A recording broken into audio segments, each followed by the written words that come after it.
أعوذ بالله من الشيطان الرجيم. بسم الله الرحمن الرحيم. ألف لام ميم. ذلك الكتاب لا ريب فيه هدى للمتقين الذين يؤمنون بالغيب ويقيمون الصلاة ومما رزقناهم ينفقون والذين يؤمنون بما أنزل إليك وما أنزل من قبلك وبالآخرة هم يوقنون أولئك على هدى من ربهم وأولئك هم المفلحون. إن الذين كفروا سواء عليهم أأنذرتهم أم لم تنذرهم لا يؤمنون. ختم الله على قلوبهم وعلى سمعهم وعلى أبصارهم غشاوة ولهم عذاب عظيم. ومن الناس من يقول آمنا بالله وباليوم الآخر وما هم بمؤمنين يخادعون الله والذين آمنوا وما يخدعون إلا أنفسهم وما يشعرون. في قلوبهم مرض فزادهم الله مرضا ولهم عذاب أليم بما كانوا يكذبون. وإذا قيل لهم لا تفسدوا في الأرض قالوا إنما نحن مصلحون ألا إنهم هم المفسدون ولكن لا يشعرون. وإذا قيل لهم آمنوا كما آمن الناس قالوا أنؤمن كما آمن السفهاء ألا إنهم هم السفهاء ولكن لا يعلمون. وإذا لقوا الذين آمنوا قالوا آمنا وإذا خلوا إلى شياطينهم قالوا إنا معكم إنما نحن مستهزئون. الله يستهزئ بهم ويمدهم في طغيانهم يعمهون. أولئك الذين اشتروا الضلالة بالهدى فما ربحت تجارتهم وما كانوا مهتدين. مثلهم كمثل الذي استوقد نارا فلما أضاءت ما حوله ذهب الله بنورهم وتركهم في ظلمات لا يبصرون. صم بكم عمي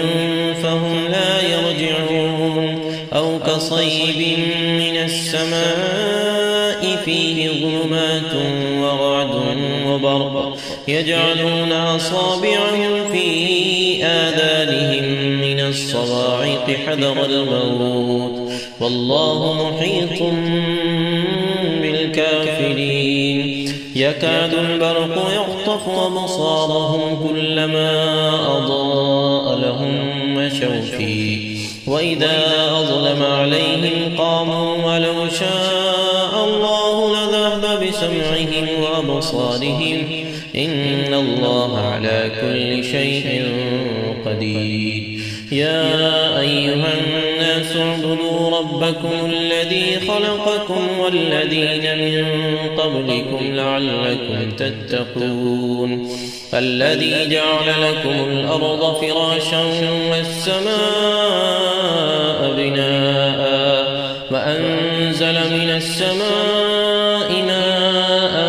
فأخرج به من الثمرات رزقا لكم فلا تجعلوا لله أندادا وأنتم تعلمون. وإن كنتم في ريب مما نزلنا على عبدنا فأتوا بسورة من مثله وادعوا شهداءكم من دون الله إن كنتم صادقين. فإن لم تفعلوا ولن تفعلوا فاتقوا النار التي التي وقودها الناس والحجارة أعدت للكافرين وبشر الذين آمنوا وعملوا الصالحات أن لهم جنات تجري من تحتها الأنهار كلما رزقوا منها من ثمرة رزقا قالوا هذا الذي رزقنا من قبل وأتوا به متشابها ولهم فيها أزواج مطهرة وهم فيها خالدون إن الله لا يستحيي أن يضرب مثلا ما بعوضة فما فوقها فأما الذين آمنوا فيعلمون أنه الحق من ربهم وأما الذين كفروا فيقولون ماذا أراد الله بهذا مثلا يضل به كثيرا ويهدي به كثيرا وما يضل به إلا الفاسقين الذين ينقضون عهد الله من بعد ميثاقه ويقطعون ما أمر الله به أن يوصل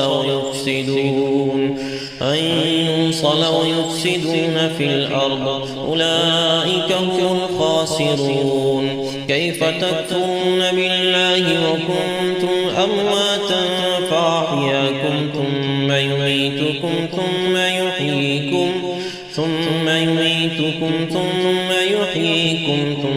إليه ترجعون هو الذي خلق لكم ما في الأرض جميعا ثم استوى إلى السماء فسواهن 7 سماوات وهو بكل شيء عليم وإذ قال ربك للملائكة إني جاعل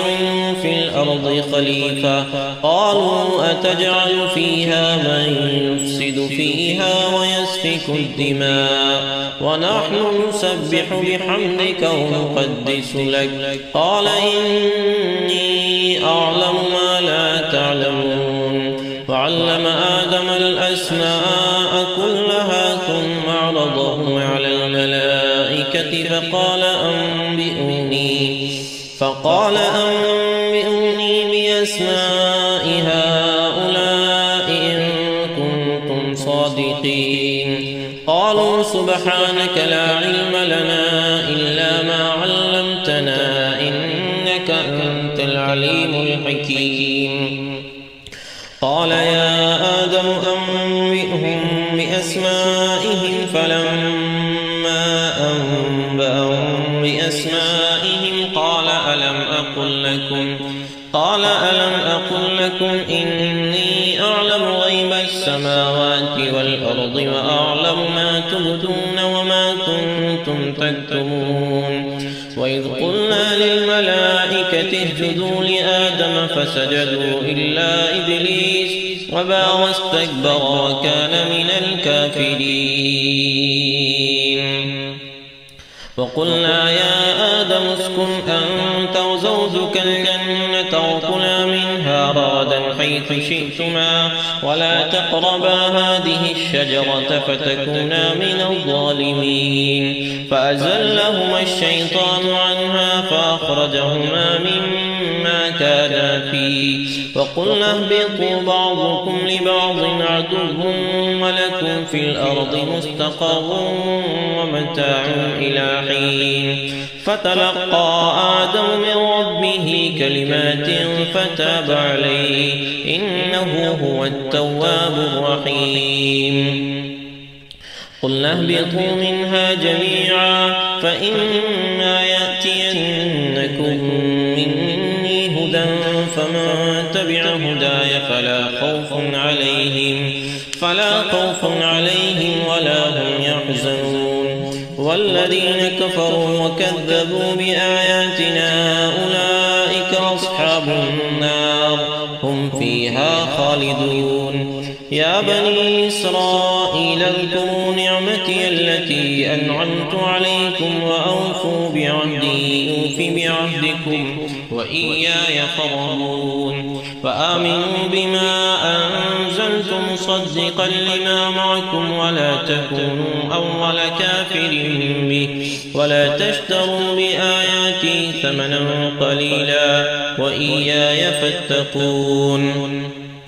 ولا تلبسوا الحق بالباطل وتكتموا الحق وأنتم تعلمون وأقيموا الصلاة وآتوا الزكاة واركعوا مع الراكعين أتأمرون الناس بالبر وتنسون أنفسكم وأنتم تتلون الكتاب أفلا تعقلون واستعينوا بالصبر والصلاة وإنها لكبيرة إلا على الخاشعين الذين يظنون أنهم ملاقو ربهم وأنهم إليه راجعون يا بني إسرائيل اذكروا نعمتي التي أنعمت عليكم وأني فضلتكم على العالمين واتقوا يوما لا تجزي نفس عن نفس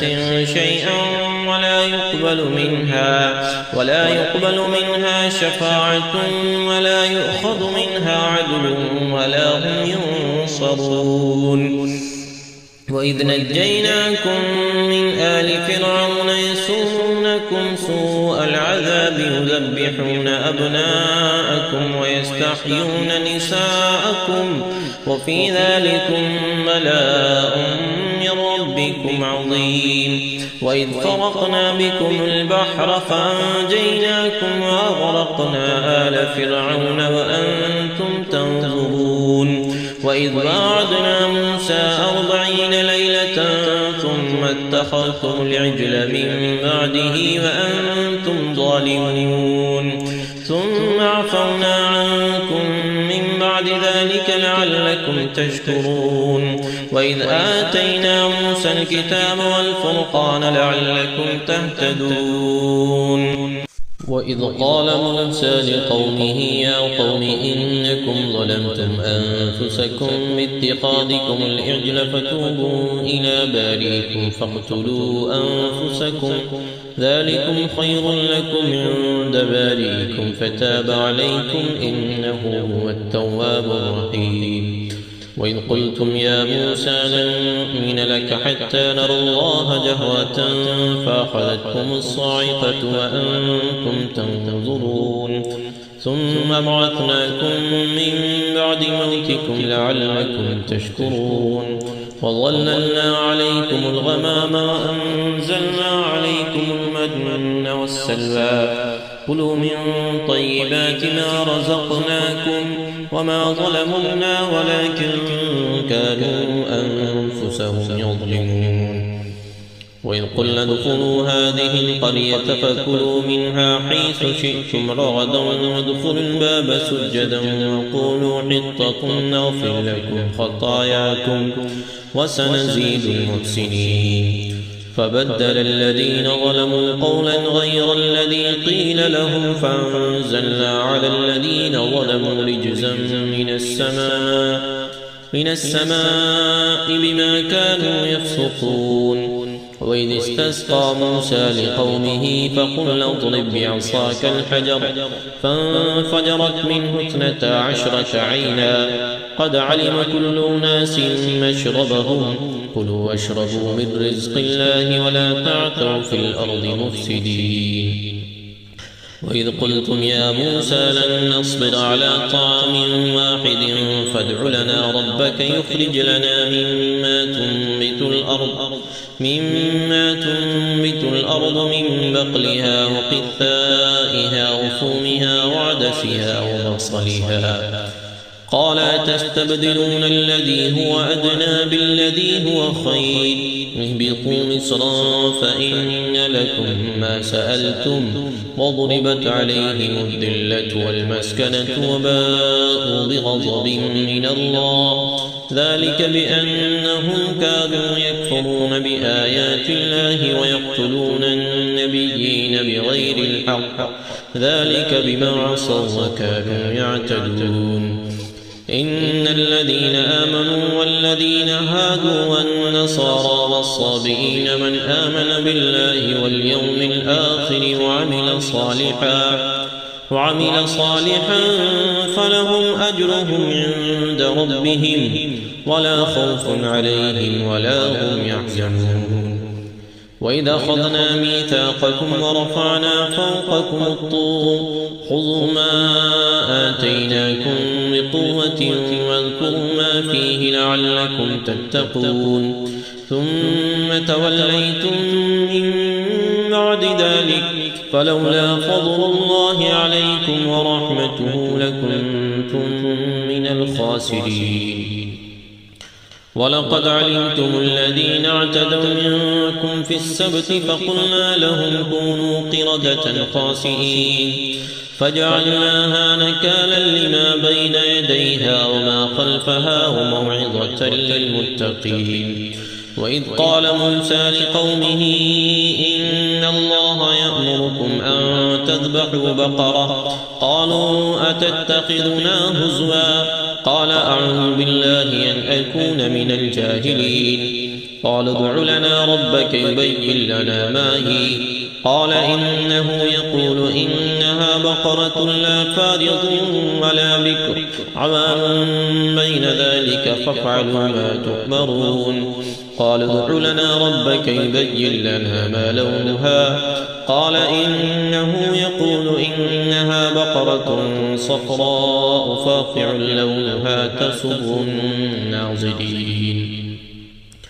قالوا ادع لنا ربك يبين لنا ما هي إن البقرة تشابه علينا وإنا إن شاء الله لمهتدون. قال إنه يقول إنها بقرة لا ذلول تثير الأرض ولا تسقي الحرث مسلمة لا شية فيها. قالوا الآن جئت بالحق فذبحوها وما كادوا يفعلون. وإذ قتلتم نفسا فادارأتم فيها والله مخرج ما كنتم تكتمون. فقلنا اضربوه ببعضها كذلك يحيي الله الموتى ويريكم آياته لعلكم تعقلون. ثم قست قلوبكم من بعد ذلك فهي كالحجارة أو أشد قسوة وإن من الحجارة لما يتفجر منه الأنهار وإن منها لما يشقق فيخرج منه الماء وإن منها لما يهبط من خشية الله وما الله بغافل عما تعملون. أفتطمعون أن يؤمنوا لكم وقد كان فريق منهم يسمعون كلام الله ثم يحرفونه من بعد ما عقلوه وهم يعلمون. وإذا لقوا الذين آمنوا قالوا آمنا وإذا خلا بعضهم إلى بعض قالوا أتحدثونهم بما فتح الله عليكم ليحاجوكم به عند ربكم أفلا تعقلون. أولا يعلمون أن الله يعلم ما يسرون وما يعلنون. ومنهم أميون لا يعلمون الكتاب إلا أماني وإن هم إلا يظنون. فويل للذين يكتبون الكتاب بأيديهم ثم يقولون هذا من عند الله ليشتروا به ثمنا قليلا فويل لهم مما كتبت أيديهم وويل لهم مما يكسبون. وقالوا لن تمسنا النار إلا أياما معدودة قل أتخذتم عند الله عهدا فلن يخلف الله عهده أم تقولون على الله ما لا تعلمون. بلى من كسب سيئة وأحاطت به خطيئته فأولئك أصحاب النار هم فيها خالدون. والذين آمنوا وعملوا الصالحات أولئك أصحاب الجنة هم فيها خالدون. وإذا أخذنا ميثاق بني إسرائيل لا تعبدون إلا الله وبالوالدين إحسانا وذي القربى واليتامى والمساكين واليتامى والمساكين وقولوا للناس حسنا وأقيموا الصلاة وآتوا الزكاة ثم توليتم إلا قليلا منكم وأنتم معرضون وإذ أخذنا ميثاقكم لا تسفكون دماءكم ولا تخرجون أنفسكم من دياركم ثم أقررتم وأنتم تشهدون ثم أنتم هؤلاء تقتلون أنفسكم وتخرجون فريقا منكم من ديارهم تظاهرون عليهم بالإثم والعدوان وإن يأتوكم سارى تفادوهم وهو محرم عليكم إخراجهم أفتؤمنون ببعض الكتاب وتكفرون ببعض فما جزاء من يفعل ذلك منكم إلا خزي في الحياة الدنيا ويوم القيامة يردون إلى أشد العذاب وما الله بغافل عما تعملون أولئك الذين اشتروا الحياة الدنيا بالآخرة فلا يخفف عنهم العذاب ولا هم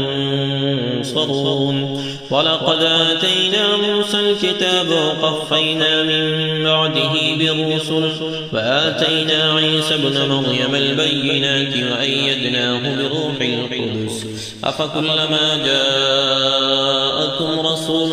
بما لا تهوى أنفسكم استكبرتم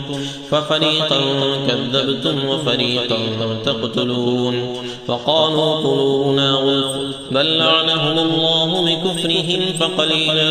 ما يؤمنون ولما جاءهم كتاب من عند الله مصدق لما معهم وكانوا من قبل يستفتحون على الذين كفروا فلما جاءهم ما عرفوا كفروا به فلعنة الله على الكافرين بئس ما اشتروا به أنفسهم أن يكفروا بما أنزل الله بغيا أن ينزل الله من فضله على من يشاء من عباده فباءوا بغضب على غضب وللكافرين عذاب مهين وإذا قيل لهم آمنوا بما أنزل الله قالوا نؤمن بما أنزل علينا ويكفرون بما وراءه وهو الحق مصدقا لما معهم قل فلم تقتلون أنبياء الله من قبل إن كنتم مؤمنين ولقد جاءكم موسى بالبينات ثم اتخذتم العجل من بعده وأنتم ظالمون وإذ أخذنا ميثاقكم ورفعنا فوقكم الطور خذوا ما آتيناكم بقوة واسمعوا قالوا سمعنا وعصينا وأشربوا في قلوبهم العجل بكفرهم قل بئس ما يأمركم به إيمانكم إن كنتم مؤمنين قل إن كانت لكم الدار الآخرة عند الله خالصة من دون الناس فتمنوا الموت إن كنتم صادقين ولن يتمنوه أبدا بما قدمت أيديهم والله عليم بالظالمين ولتجدنهم أحرص الناس على حياة ومن الذين أشركوا يود أحدهم لو يعمر 1000 سنة وما هو بمزحزحه من العذاب أن يعمر والله بصير بما يعملون قل من كان عدوا لجبريل فإنه نزله على قلبك بإذن الله مصدقا لما بين يديه هدى وبشرى للمؤمنين من كان عدوا لله وملائكته ورسله وجبريل وميكال فإن الله عدو للكافرين ولقد أنزلنا إليك آيات بينات وما يكفر بها إلا الفاسقون أوكلما عاهدوا عهدا نبذه فريق منهم بل أكثرهم لا يؤمنون ولما جاءهم رسول من عند الله مصدق لما معهم نبذ فريق من الذين أوتوا كتاب الله وراء ظهورهم كأنهم لا يعلمون واتبعوا ما تتلو الشياطين على ملك سليمان وما كفر سليمان ولكن الشياطين كفروا يعلمون الناس السحر وما أنزل على الملكين ببابل هاروت وماروت وما يعلمان من أحد حتى يقولا إنما نحن فتنة فلا تكفر فيتعلمون منهما ما يفرقون به بين المرء وزوجه وما هم بضارين به من أحد إلا بإذن الله ويتعلمون ما يضرهم ولا ينفعهم ولقد علموا لمن اشتراه ما له في الآخرة من خلاق ولبئس ما شروا به أنفسهم لو كانوا يعلمون ولو أنهم آمنوا واتقوا لمثوبة من عند الله خير لو كانوا يعلمون يا أيها الذين آمنوا لا تقولوا راعنا وقولوا انظرنا واسمعوا وللكافرين عذاب أليم ما يود الذين كفروا من أهل الكتاب ولا المشركين أن ينزل عليكم من خير من ربكم والله يختص برحمته من يشاء والله ذو الفضل العظيم ما ننسخ من آية أو ننسها نأت بخير منها أو مثلها ألم تعلم أن الله على كل شيء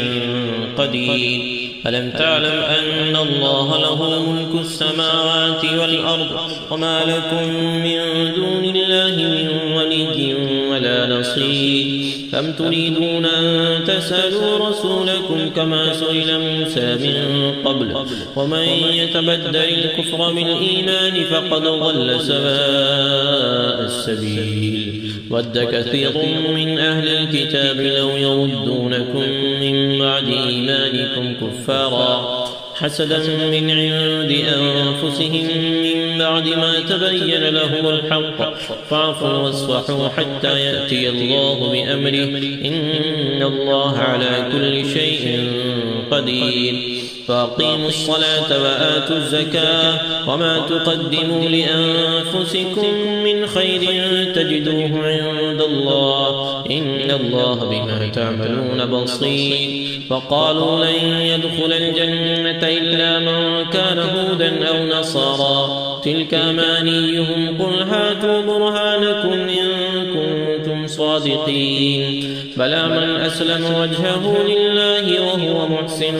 فله أجره عند ربه ولا خوف عليهم ولا هم يحزنون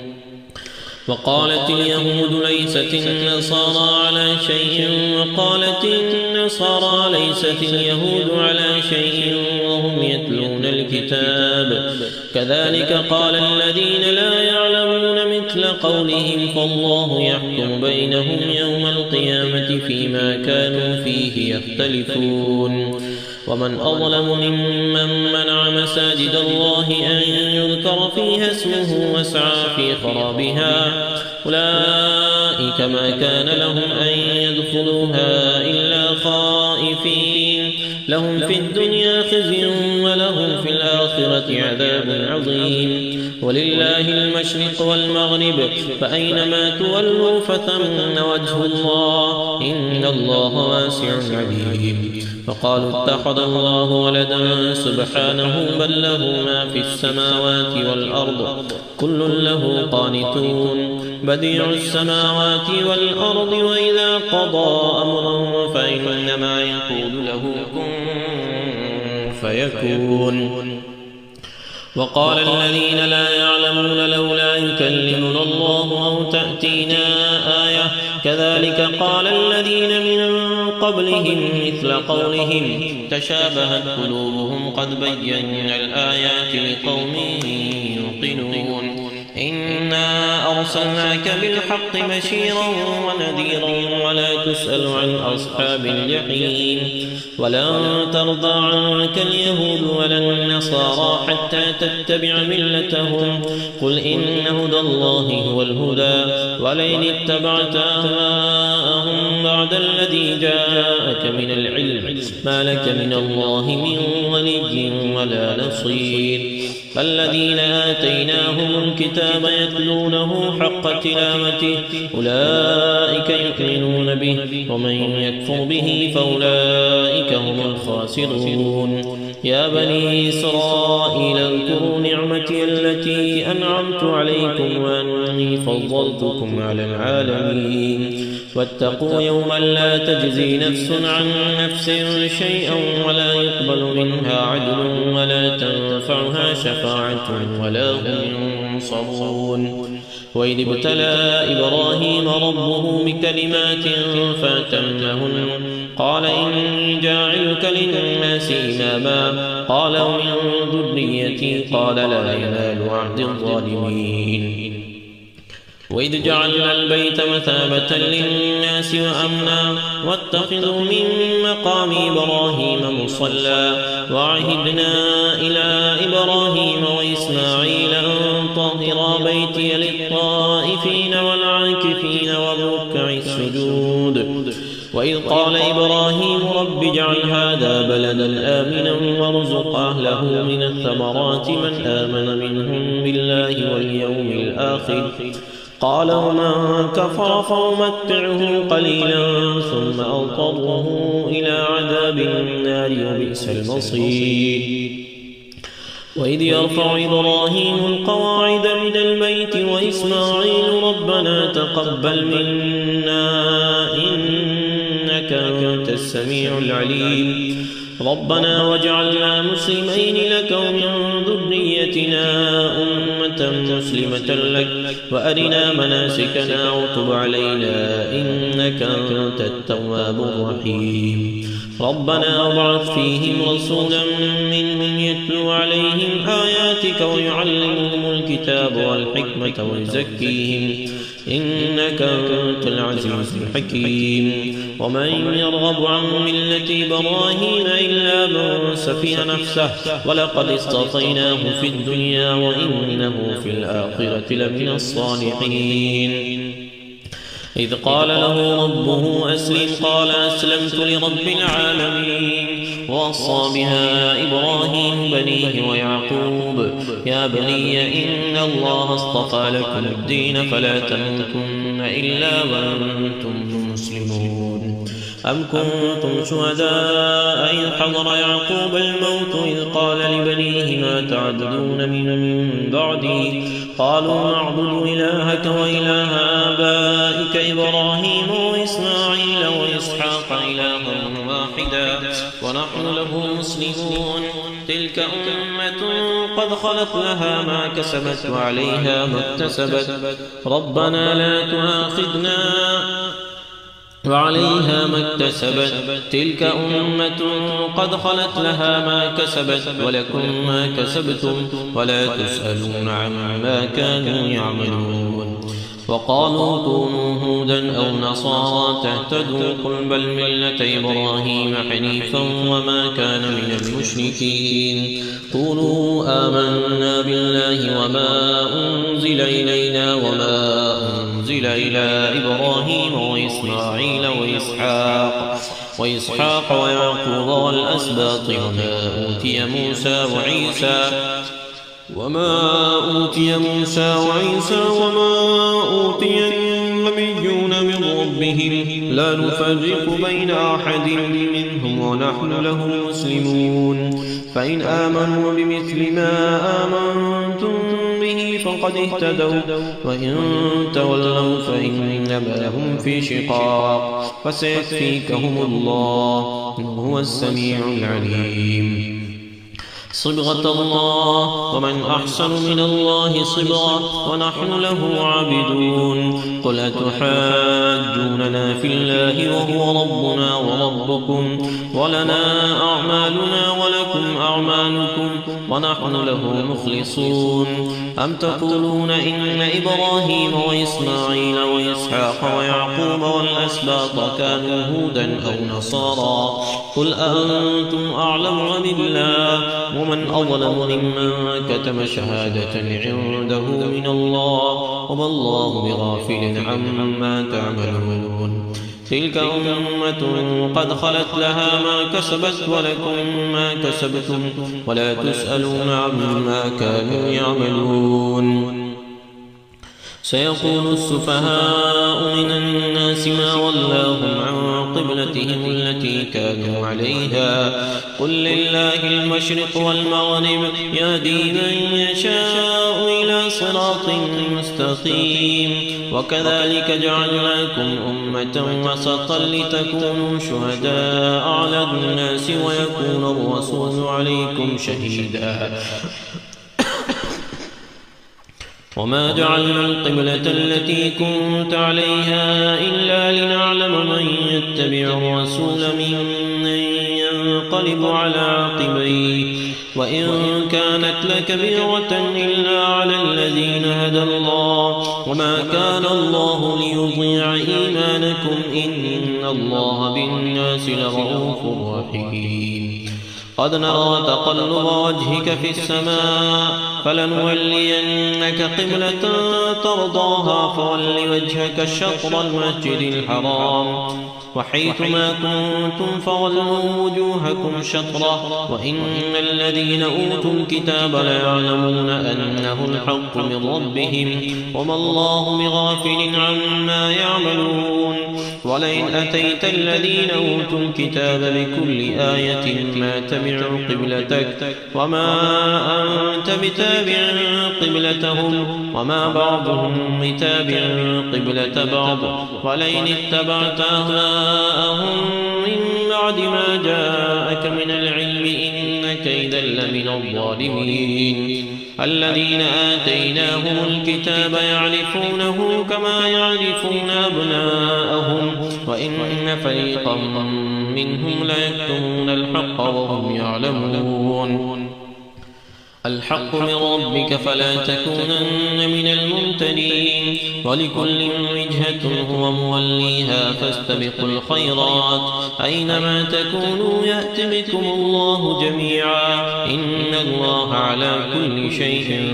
قدير ومن حيث خرجت فول وجهك شطر المسجد الحرام وإنه للحق من ربك وما الله بغافل عما تعملون ومن حيث خرجت فول وجهك شطر المسجد الحرام وحيث ما كنتم فولوا وجوهكم شطره لئلا يكون للناس عليكم حجة إلا الذين ظلموا منهم فلا تخشوهم واخشوني ولأتم نعمتي عليكم ولعلكم تهتدون كما أرسلنا فيكم رسولا منكم يتلو عليكم آياتنا ويزكيكم ويعلمكم الكتاب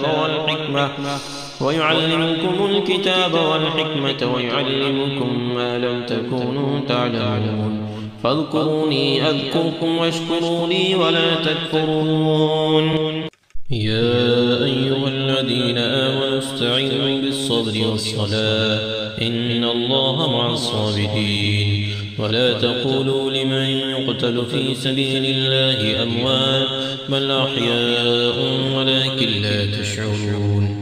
ولنبلونكم بشيء من الخوف والجوع ونقص من الأموال والأنفس والثمرات وبشر الصابرين الذين إذا أصابتهم مصيبة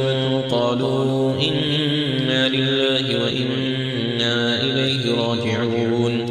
أولئك عليهم صلوات من ربهم ورحمة وأولئك هم المهتدون. إن الصفا والمروة من شعائر الله، فمن حج البيت أو اعتمر فلا جناح عليه أن يطوف بهما، ومن تطوع خيرا فإن الله شاكر عليم. إن الذين يكتمون ما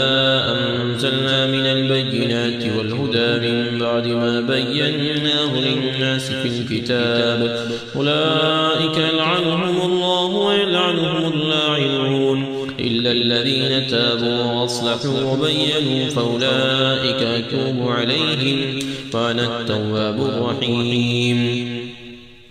إن الذين كفروا وماتوا وهم كفار أولئك عليهم لعنة الله والملائكة والناس أجمعين خالدين فيها لا يخفف عنهم العذاب ولا هم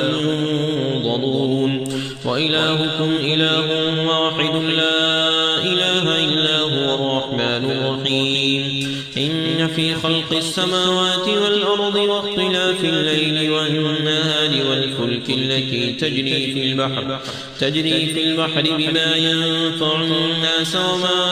أنزل الله من السماء من ماء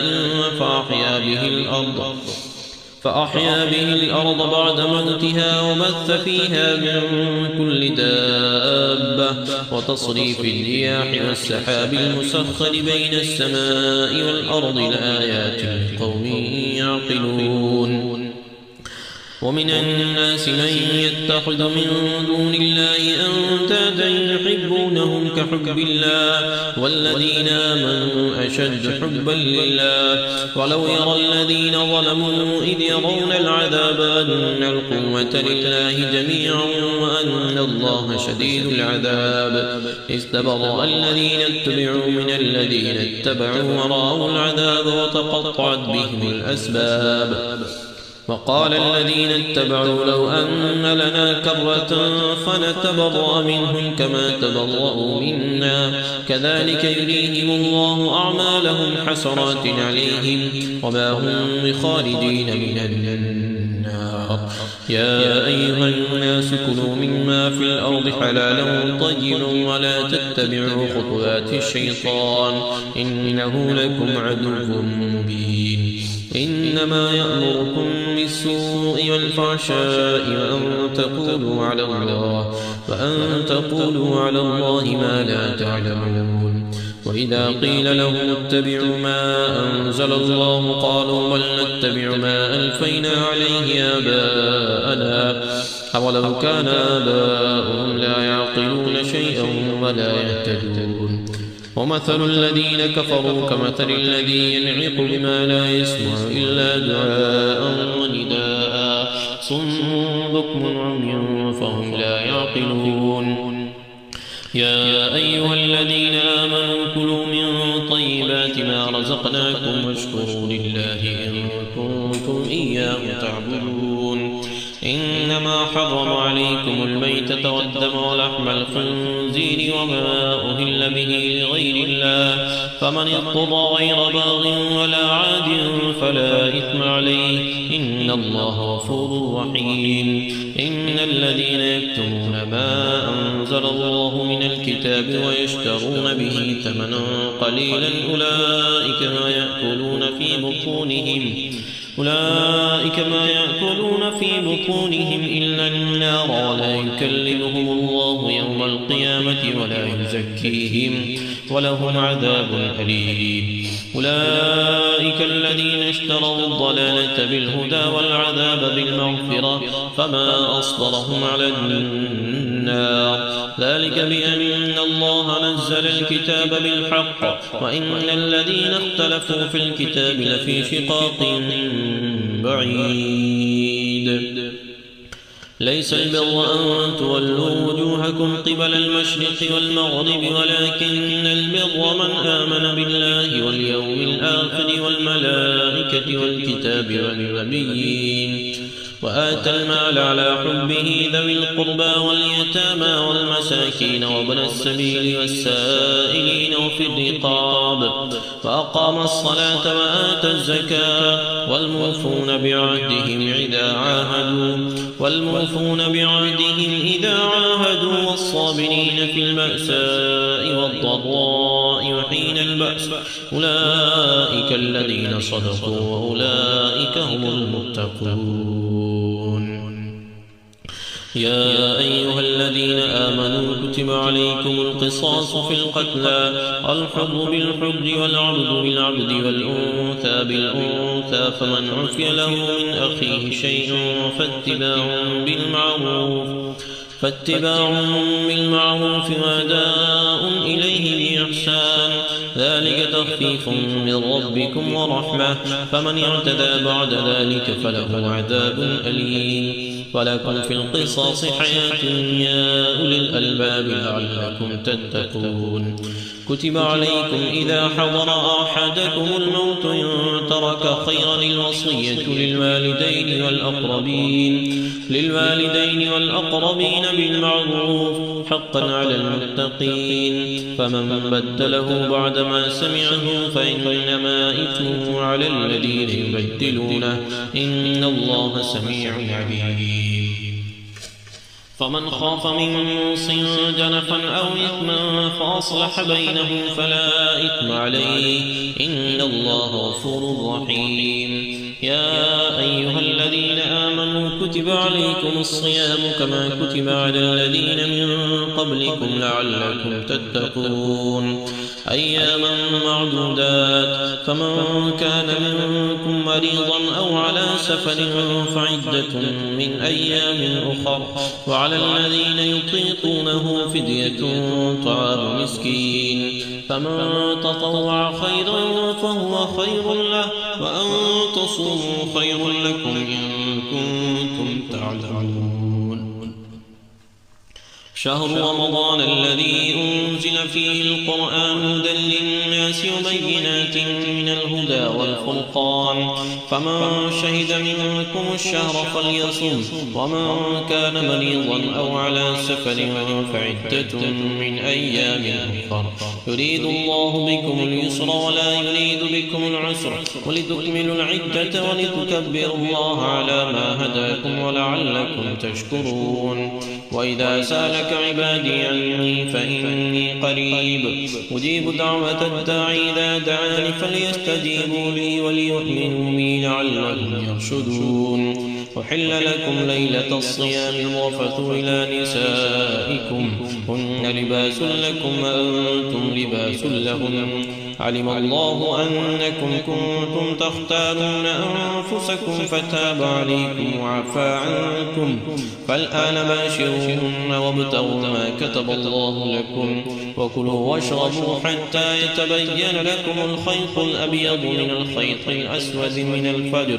ثم أتموا الصيام إلى الليل ولا تباشروهن وأنتم عاكفون في المساجد تلك حدود الله فلا تقربوها كذلك يبين الله آياته للناس لعلهم يتقون. ولا تأكلوا أموالكم بينكم بالباطل وتدلوا بها إلى الحكام لتأكلوا فريقا من أموال الناس بالإثم وأنتم تعلمون. يسألونك عن الأهلة قل هي مواقيت للناس والحج وليس البر بأن تأتوا البيوت من ظهورها ولكن البر من اتقى وأتوا البيوت من أبوابها واتقوا الله لعلكم تفلحون. فقاتلوا في سبيل الله الذين يقاتلونكم ولا تعتدوا إن الله لا يحب المعتدين. واقتلوهم حيث ثقفتموهم وأخرجوهم من حيث أخرجوكم والفتنة أشد من القتل ولا تقاتلوهم عند المسجد الحرام حتى يقاتلوكم فيه فإن قاتلوكم فاقتلوهم كذلك جزاء الكافرين الكافرين فإن انتهوا فإن الله غفور رحيم فقاتلوهم حتى لا تكون فتنة ويكون الدين لله فإن انتهوا فلا عدوان إلا على الظالمين الشهر الحرام بالشهر الحرام والحرمات قصاص فمن اعتدى عليكم فاعتدوا عليه بمثل ما اعتدى عليكم واتقوا الله واعلموا أن الله مع المتقين فأنفقوا في سبيل الله ولا تلقوا بأيديكم إلى التهلكة وأحسنوا إن الله يحب المحسنين وأتموا الحج والعمرة لله فإن أحصرتم فما استيسر من الهدي ولا تحلقوا رؤوسكم حتى يبلغ الهدي محله فمن كان منكم مريضا أو به أذى من رأسه ففدية من صيام أو صدقة أو نسك فإذا أمنتم فمن تمتع بالعمرة إلى الحج فما استيسر من الهدي فمن لم يجد فصيام 3 أيام في الحج و7 إذا رجعتم تلك 10 كاملة ذلك لمن لم يكن أهله حاضر المسجد الحرام فاتقوا الله واعلموا أن الله شديد العقاب الحج أشهر معلومات فمن فرض فيهن الحج فلا رفث ولا فسوق ولا جدال في الحج وما تفعلوا من خير يعلمه الله وتزودوا فإن خير الزاد التقوى واتقون يا أولي الألباب ليس عليكم جناح أن تبتغوا فضلا من ربكم فإذا أفضتم من عرفات فاذكروا الله عند المشعر الحرام واذكروه كما هداكم وإن كنتم من قبله لمن الضالين ثم أفيضوا من حيث أفاض الناس واستغفروا الله إن الله غفور رحيم فإذا قضيتم مناسككم فاذكروا الله كذكركم آباءكم أو أشد ذكرا فمن الناس من يقول ربنا آتنا في الدنيا وما له في الآخرة من خلاق ومنهم من يقول ربنا آتنا في الدنيا حسنة وفي الآخرة حسنة وقنا عذاب النار أولئك لهم نصيب مما كسبوا والله سريع الحساب واذكروا الله في أيام معدودات فمن تعجل في يومين فلا إثم عليه ومن تأخر فلا إثم عليه لمن اتقى واتقوا الله واعلموا أنكم إليه تحشرون ومن الناس من يعجبك قوله في الحياة الدنيا ويشهد الله على ما في قلبه وهو ألد الخصام وإذا تولى سعى في الأرض ليفسد فيها ويهلك الحرث والنسل والله لا يحب الفساد وإذا قيل له اتق الله أخذته العزة بالإثم فحسبه جهنم ولبئس المهاد ومن الناس من يشري نفسه ابتغاء مرضات الله والله رؤوف بالعباد يا أيها الذين آمنوا ادخلوا في السلم كافة ولا تتبعوا خطوات الشيطان إنه لكم عدو مبين فإن زللتم من بعد ما جاءتكم البينات فاعلموا أن الله عزيز حكيم هل ينظرون إلا أن يأتيهم الله في ظلل من الغمام والملائكة وإلى الله ترجع الأمور. سل بني إسرائيل كم آتيناهم من آية بينة ومن يبدل نعمة الله من بعد ما جاءته فإن الله شديد العقاب. زين للذين كفروا الحياة الدنيا ويسخرون من الذين آمنوا والذين اتقوا فوقهم يوم القيامة والله يرزق من يشاء بغير حساب. كان الناس أمة واحدة فبعث الله النبيين مبشرين ومنذرين فأنزل معهم الكتاب بالحق ليحكم بين الناس فيما اختلفوا فيه وما اختلف فيه إلا الذين أوتوه من بعد ما جاءتهم البينات بغيا بينهم فهدى الله الذين آمنوا لما اختلفوا فيه من الحق بإذنه والله يهدي من يشاء إلى صراط مستقيم.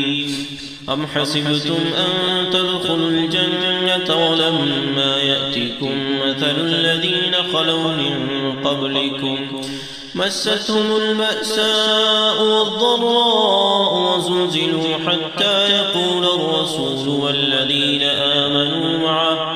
والذين آمنوا معه متى نصر الله ألا إن نصر الله قريب. يسألونك ماذا ينفقون قل ما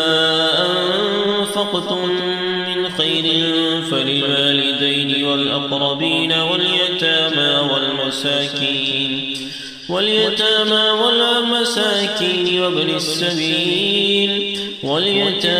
والمساكين وابن السبيل وما تفعلوا من خير فإن الله به عليم. كتب عليكم القتال وهو كره لكم وعسى أن تكرهوا شيئا وهو خير لكم وعسى أن تحبوا شيئا وهو شر لكم والله يعلم وأنتم لا تعلمون. يسألونك عن الشهر الحرام قتال فيه قل قتال فيه كبير وصد عن سبيل الله وكفر به والمسجد الحرام وإخراج أهله منه أكبر عند الله والفتنة أكبر من القتل ولا يزالون يقاتلونكم حتى يردوكم عن دينكم إن استطاعوا ومن يرتد منكم عن دينه فيمت وهو كافر فأولئك حبطت أعمالهم في الدنيا والآخرة وأولئك أصحاب النار هم فيها خالدون. إن الذين آمنوا والذين هاجروا وجاهدوا في سبيل الله أولئك يرجون رحمة الله والله غفور رحيم. يسألونك عن الخمر والميسر قل فيهما إثم كبير ومنافع للناس وإثمهما أكبر من نفعهما ويسألونك ماذا ينفقون قل العفو كذلك يبين الله لكم الآيات لعلكم تتفكرون في الدنيا والآخرة. ويسألونك عن اليتامى قل إصلاح لهم خير وإن تخالطوهم فإخوانكم والله يعلم المفسد من المصلح ولو شاء الله لأعنتكم إن الله عزيز حكيم. ولا تنكحوا المشركات حتى يؤمنوا ولأمة مؤمنة خير من مشركة ولو أعجبتكم ولا تنكحوا المشركين حتى يؤمنوا ولعبد مؤمن خير من مشرك ولو أعجبكم أولئك يدعون إلى النار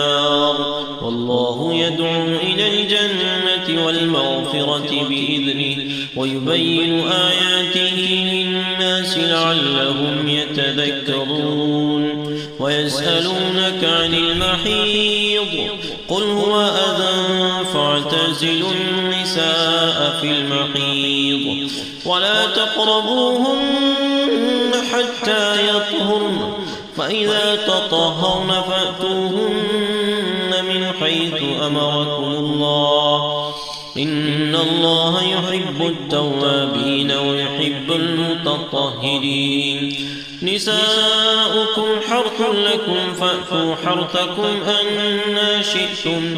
وقدموا لأنفسكم واتقوا الله واعلموا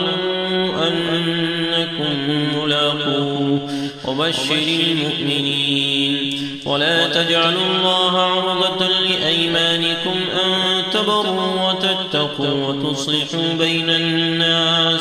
والله سميع عليم لا يؤاخذكم الله باللغو في أيمانكم ولكن يؤاخذكم بما كسبت قلوبكم والله غفور حليم للذين يؤلون من نسائهم تربص 4 أشهر فإن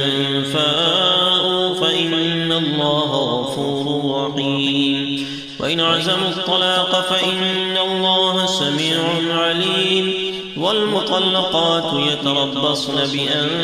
بأنفسهن 3 قروء ولا يحل لهن أن يكتمن ما خلق الله في أرحامهن إن كن يؤمن بالله واليوم الآخر وبعولتهن أحق بردهن في ذلك إن أرادوا إصلاحا ولهن مثل الذي عليهن بالمعروف وللرجال عليهن درجة والله عزيز حكيم الطلاق 2 فإمساك بمعروف أو تشريح بإحسان ولا يحل لكم أن تأخذوا مما آتيتموهن شيئا إلا أن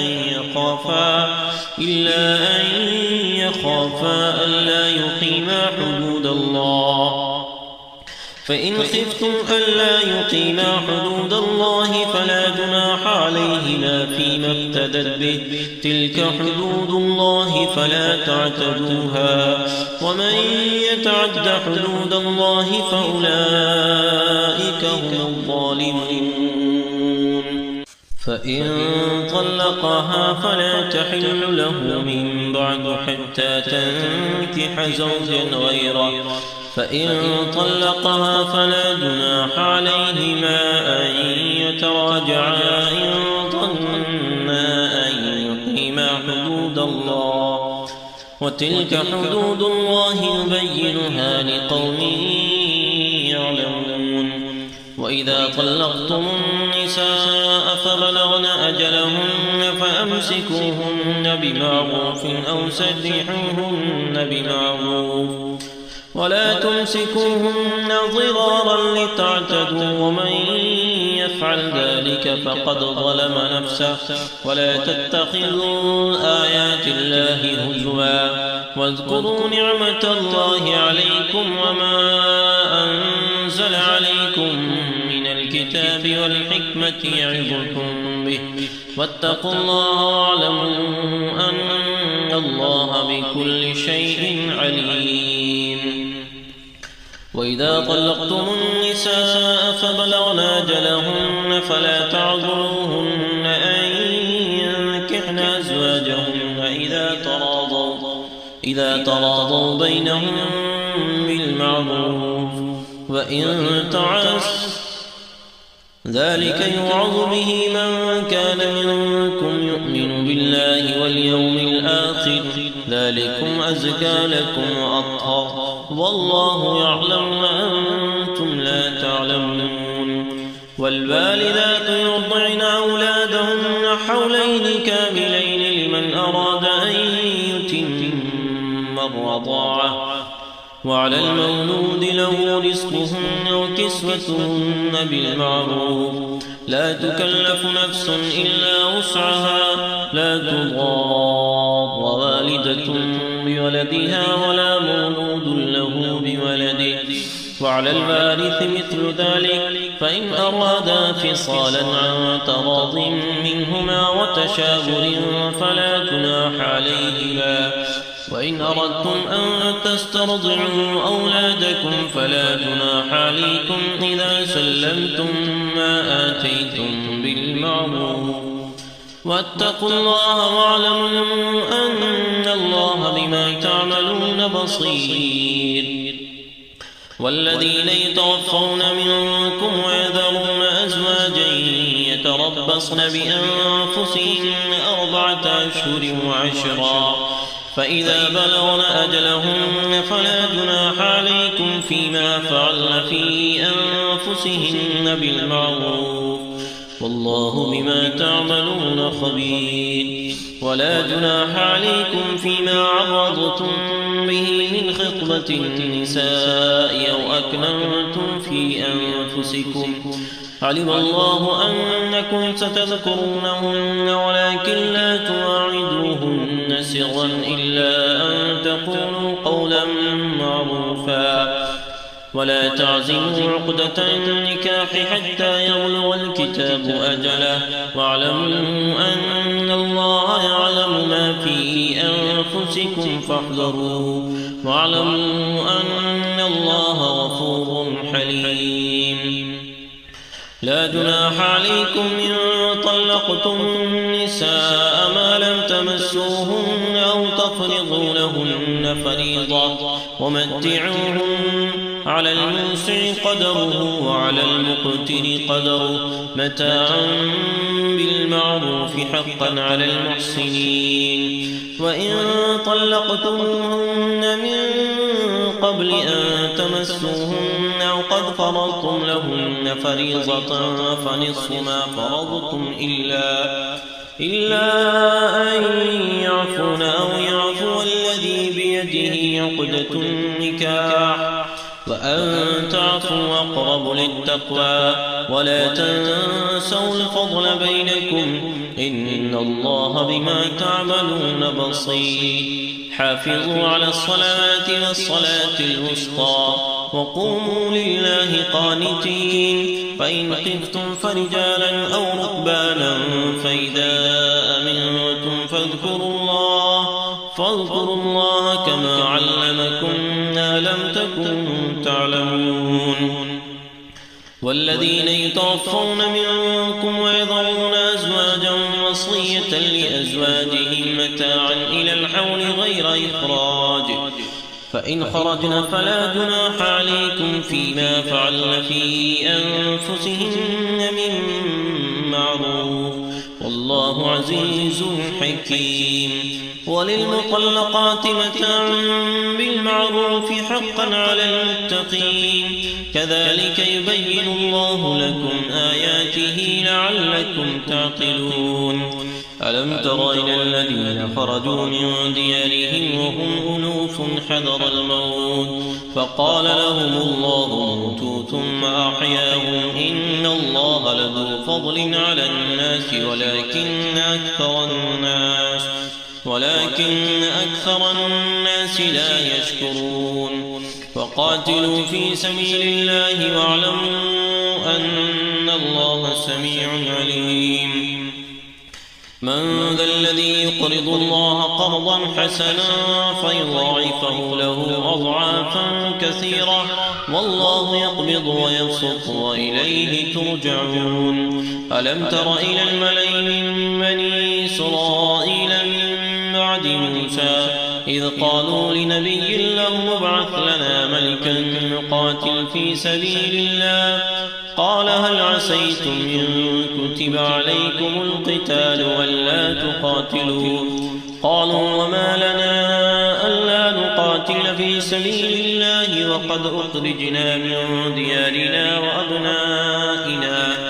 فلما كتب عليهم القتال تولوا إلا قليلا منهم والله عليم بالظالمين. وقال لهم نبيهم إن الله قد بعث لكم طالوت ملكا قالوا أنى يكون له الملك علينا ونحن أحق بالملك منه ولم يؤت سعة من المال قال إن الله اصطفاه عليكم وزاده بسطة في العلم والجسم والله يؤتي ملكه من يشاء والله واسع عليم. وقال لهم نبيهم إن آية ملكه أن يأتيكم التابوت فيه سكينة من ربكم وبقية مما ترك آل موسى وآل هارون تحمله الملائكة إن في ذلك لآية لكم إن كنتم مؤمنين. فلما فصل طالوت بالجنود قال إن الله مبتليكم بنهر فمن شرب منه فليس مني ومن لم يطعمه فإنه مني إلا من اغترف غرفة بيده فشربوا منه إلا قليلا منهم فلما جاوزه هو والذين آمنوا معه قالوا لا طاقة لنا اليوم بجالوت وجنوده قال الذين يظنون أنهم ملاقو الله كم من فئة قليلة غلبت فئة كثيرة بإذن الله والله مع الصابرين. ولما برزوا لجالوت وجنوده قالوا ربنا أفرغ علينا صبرا وثبت أقدامنا وانصرنا على القوم الكافرين فهزموهم بإذن الله وقتل داود جالوت وآتاه الله الملك والحكمة وعلمه مما يشاء ولولا دفع الله الناس بعضهم ببعض لفسدت الأرض ولكن الله ذو فضل على العالمين. تلك آيات الله نتلوها عليك بالحق وإنك لمن المرسلين. تلك الرسل فضلنا بعضهم على بعض منهم من كلم الله ورفع بعضهم درجات فآتينا عيسى ابن مريم البينات وأيدناه بروح القدس ولو شاء الله ما اقتتل الذين من بعدهم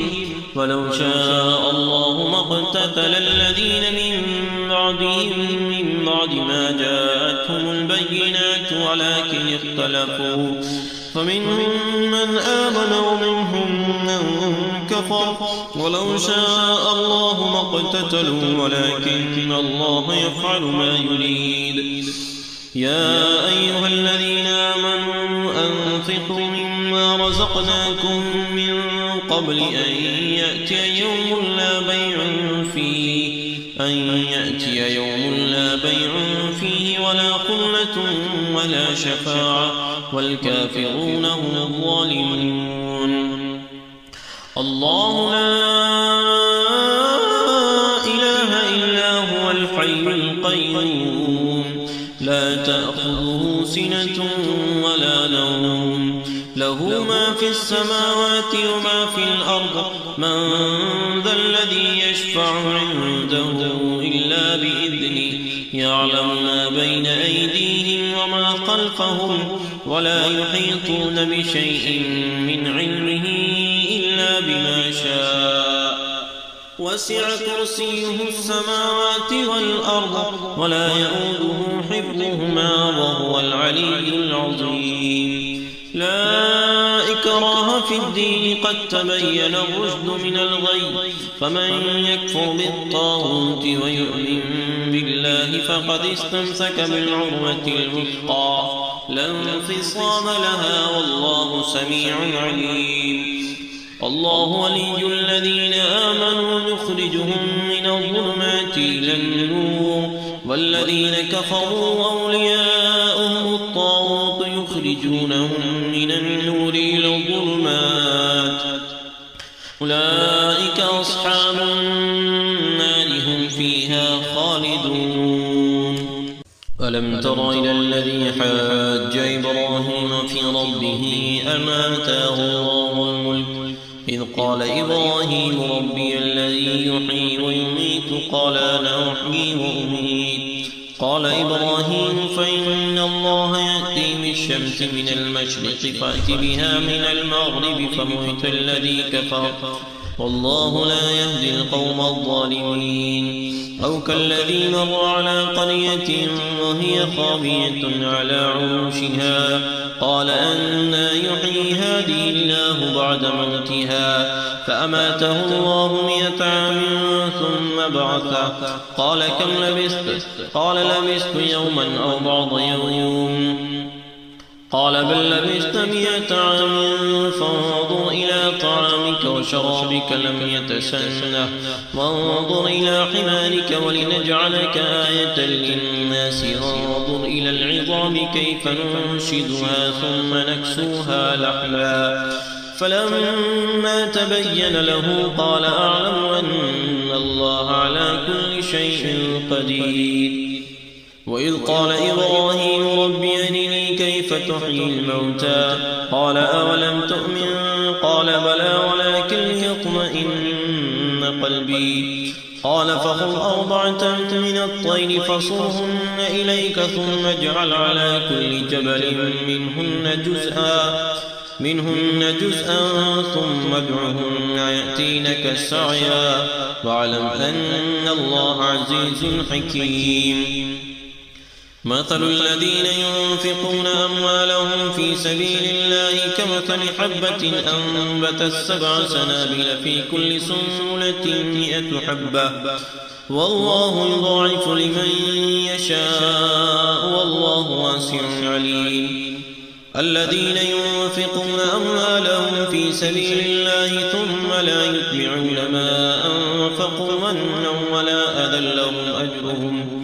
لهم أجرهم عند ربهم ولا خوف عليهم ولا هم يحزنون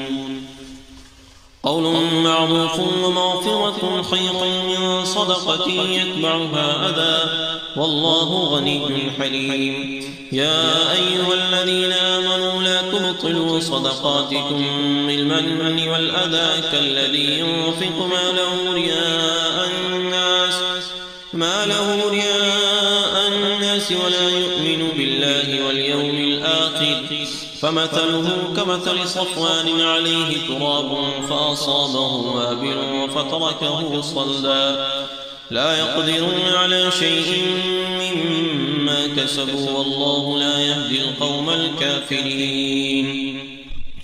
ومثل الذين ينفقون أموالهم ابتغاء مرضات الله وتثبيتا من أنفسهم كمثل جنة بربوة أصابها وابل فآتت أكلها ضعفين فإن لم يصبها وابل فطل والله بما تعملون بصير أيود أحدكم أن تكون له جنة من نخيل وأعناب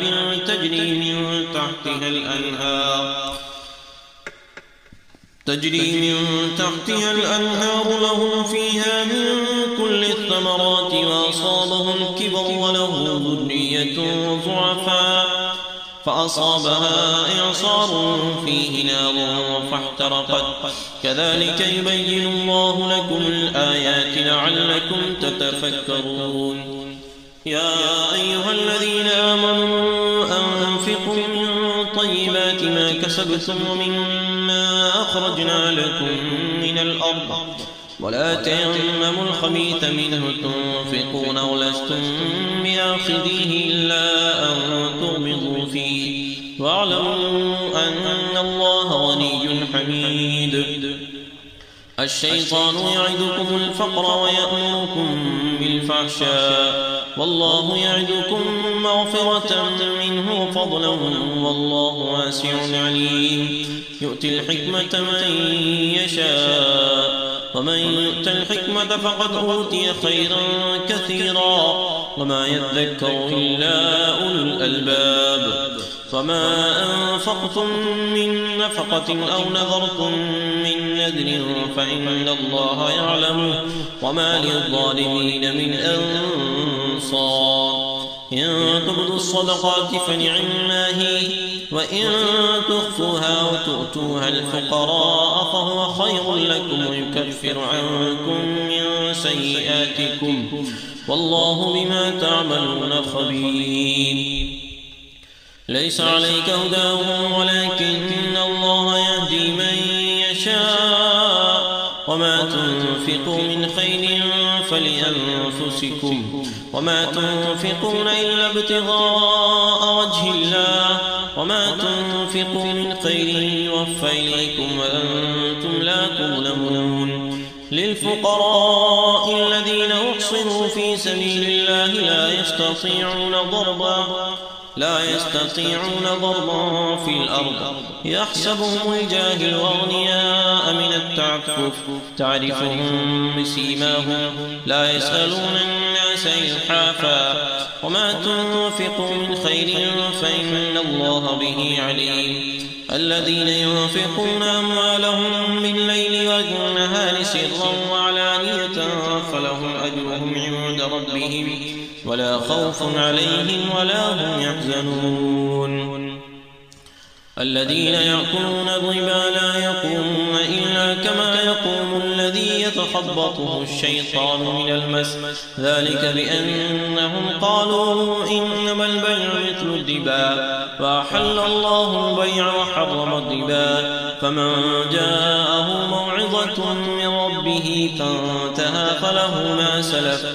وأمره إلى الله ومن عاد فأولئك أصحاب النار هم فيها خالدون. يمحق الله الربا ويربي الصدقات والله لا يحب كل كفار أثيم. إن الذين آمنوا وعملوا الصالحات وأقاموا الصلاة وآتوا الزكاة لهم أجرهم عند ربهم ولا خوف عليهم ولا هم يحزنون. يا أيها الذين آمنوا اتقوا الله وذروا ما بقي من الربا إن كنتم مؤمنين فإن لم تفعلوا فأذنوا بحرب من الله ورسوله وإن تبتم فلكم رؤوس أموالكم لا تظلمون ولا تظلمون. وإن كان ذو عسرة فنظرة إلى ميسرة فأن تصدقوا خير لكم إن كنتم تعلمون. واتقوا يوما ترجعون فيه إلى الله ثم توفى كل نفس ما كسبت وهم لا يظلمون. يا أيها الذين آمنوا إذا تداينتم بدين إلى أجل مسمى فاكتبوه وليكتب بينكم كاتب بالعدل ولا يأب كاتب أن يكتب كما علمه الله فليكتب وليملل الذي عليه الحق وليتق الله ربه ولا يبخس منه شيئا. فإن كان الذي عليه الحق سفيا أو ضعيفا أو لا يستطيع أن يمل هو فليملل وليه بالعدل واستشهدوا شهيدين من رجالكم فإن لم يكونا رجلين فرجل وامرأتان ممن ترضون من الشهداء أن تضل إحداهما فتذكر إحداهما الأخرى ولا يأبى الشهداء إذا ما دعوا ولا تسأموا أن تكتبوه صغيرا أو كبيرا إلى أجله ذلكم أقسط عند الله وأقوم للشهادة وأدنى ألا ترتابوا إلا أن إلا أن تكون تجارة حاضرة تديرونها بينكم فليس عليكم جناح ألا تكتبوها وأشهدوا إذا تبايعتم ولا يضار كاتب ولا شهيد وإن تفعلوا فإنه فسوق بكم واتقوا الله ويعلمكم الله والله بكل شيء عليم. وإن كنتم على سفر ولم تجدوا كاتبا فرهان مقبوضة فإن أمن بعضكم بعضا فليؤد الذي اؤتمن أمانته وليتق الله ربه ولا تكتموا الشهادة ومن يكتمها فإنه آثم قلبه والله بما تعملون عليم. لله ما في السماوات وما في الأرض وإن تبدوا ما في أنفسكم أو تخفوه يحاسبكم به الله فيغفر لمن يشاء ويعذب من يشاء والله على كل شيء قدير. آمن الرسول بما أنزل إليه من ربه والمؤمنون كل آمن بالله وملائكته وكتبه ورسله لا نفرق بين أحد من رسله وقالوا سمعنا وأطعنا غفرانك ربنا وإليك المصير. لا يكلف الله نفسا إلا وسعها لها ما كسبت وعليها ما اكتسبت ربنا لا تؤاخذنا إن نسينا أو أخطأنا ربنا ولا تحمل علينا إصرا كما حملته على الذين من قبلنا ربنا ولا تحملنا ما لا طاقة لنا به واعف عنا واغفر لنا وارحمنا أنت مولانا فانصرنا على القوم الكافرين.